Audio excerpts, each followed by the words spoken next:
Alistair Dagneux, donc, britannique d'origine, naturalisé français depuis 1 an et demi maintenant. Je travaille la terre, l'argile, la céramique. À l'origine, j'ai attaqué par de la poterie utilitaire. Rapidement, j'ai viré dans un parcours plutôt artistique, pièce unique.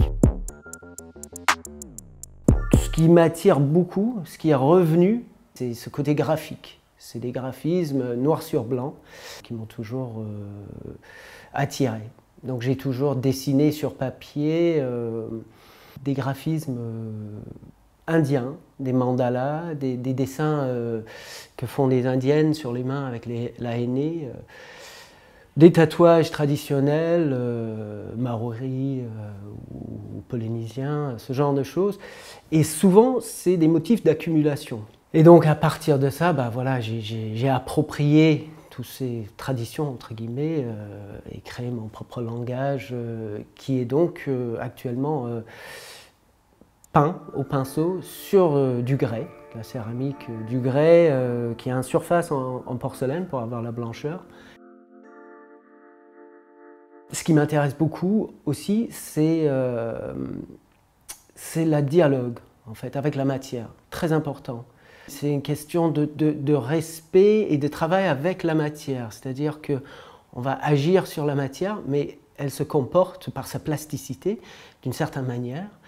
Et ça veut dire qu'on ne peut pas la maîtriser, la dominer. On est obligé de l'écouter et travailler en dialogue avec elle.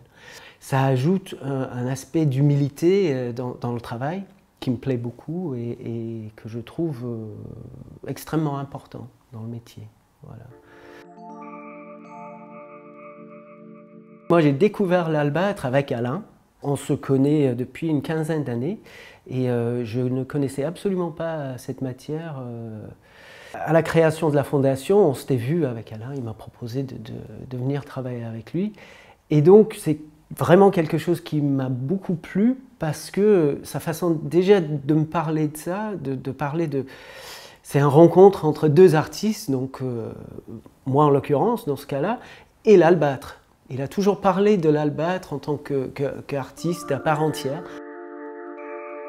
De par les marbrures, le veinage de l'albâtre.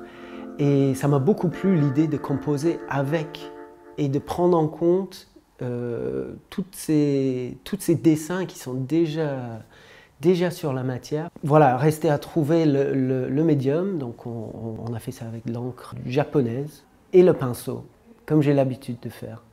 Alors moi, ça me change un peu de travailler sur du plat parce que je suis plus sur des pièces plutôt rondes. Ça me sort de mon zone de confort aussi. Mais je suis bien content du résultat. Et c'est vraiment cette veinage qui est déjà présent. Il y a déjà un dessin.